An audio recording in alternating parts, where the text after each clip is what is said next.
Hello guys, আসসালামু আলাইকুম। Welcome back to my channel.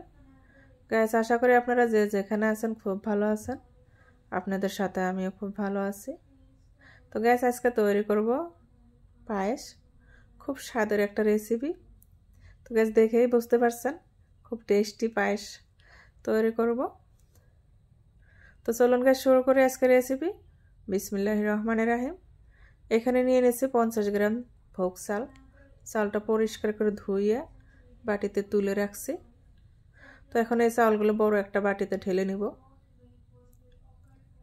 তারপর এখানে দিয়ে দেব 2টা তেজপাতা।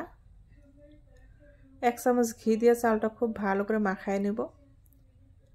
ঘির সাথে চালটা একদম সম্পূর্ণভাবে মাখায় এটা আমি 10 মিনিটের মতো রেখে দেব।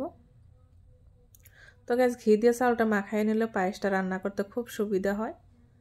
চালটা তলে লাগেও যায় না আর দলা বাঁধে না। তারপরে খেতেও খুব টেস্টি হয়, ফ্লেভারটাও খুব ভালো আসে।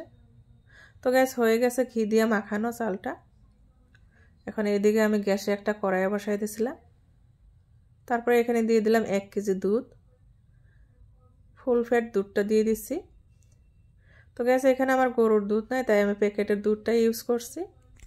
প্যাকেটের দুধ দিয়ে পায়েস রান্না করলে পায়েসটা খুব টেস্টি হয়, খেতে খুব ভালো লাগে। তো গ্যাস, এই অবস্থায় গ্যাসের ফ্লেমটা আমি হাইতে রাখছি।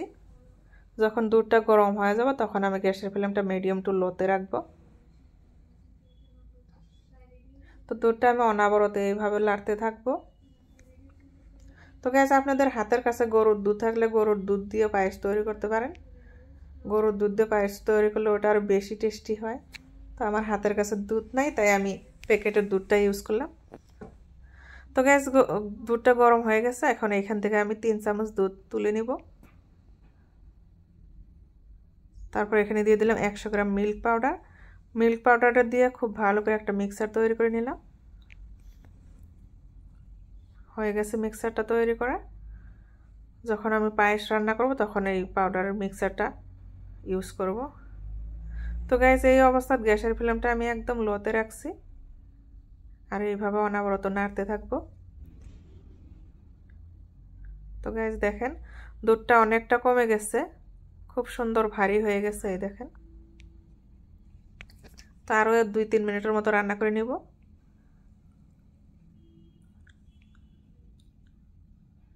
হয়ে গেছে রান্না করা। এখন আমি এখানে দিয়ে দেব এই যে ঘি দিয়ে মাখানো ভোগ চালটা।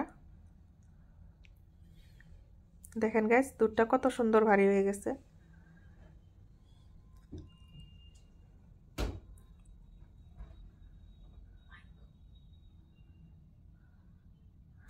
চাউলটা দিয়ে আমি খুব ভালো করে লাড়াচাড়া করতে থাকবো। ঘি দিয়ে মাখাই নিয়েছি, চাউলটা তো ওলে লাগবে না, তারপরেও আমি খুব ভালো করে লাড়াচাড়া করতে থাকবো। তো গ্যাস, মনে রাখবেন পায়েসটা তৈরি করতে পায়েসটা ধুয়ে আপনারা একটুকু দূরে যাবেন না,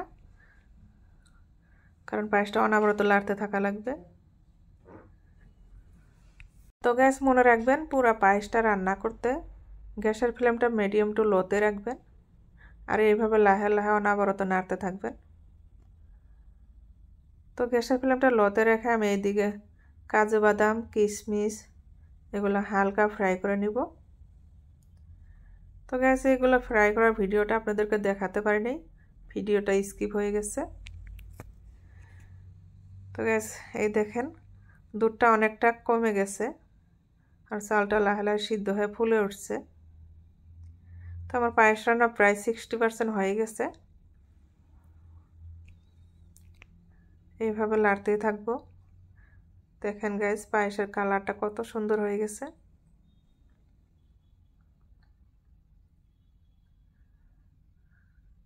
তার 2-3 মিনিটের মতো রান্না করে তারপরে এখানে দিয়ে দিব চিনি।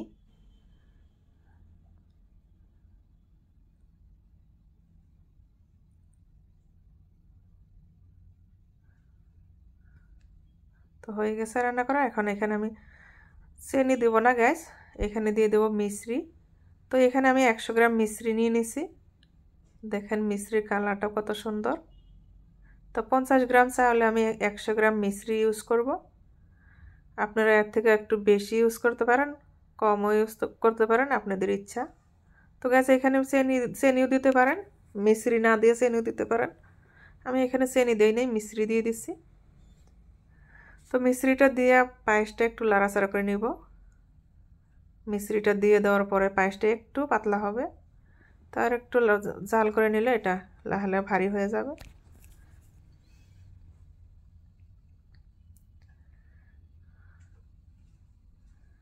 তো হয়ে গেছে প্রায় আমার পায়েস রান্না করা। এই দেখেন কতটা ভারী হয়ে গেছে। তো পায়েসটা কমপ্লিট হলো না নাই কেমনে করে বুঝবেন, তো এটা আমি আপনাদেরকে দেখাবো অল্প পরে। তো এখানে এই অবস্থাতে আমি দিয়ে দেব মিল্ক পাউডারের মিক্সারটা।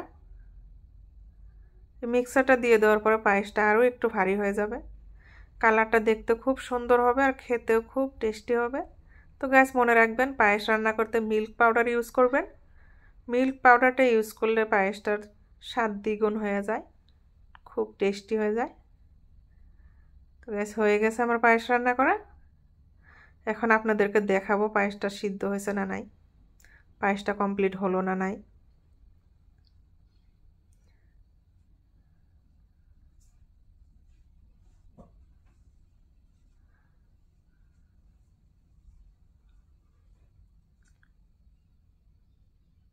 দেখেন পায়েসটা কতটুকু ভারী হয়ে গেছে,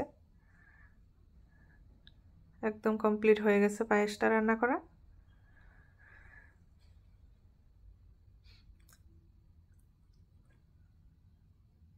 আমি একটু দেখাই দেবো পায়েসটা কীরকম হলে কমপ্লিট রান্না করা হয়ে যায়।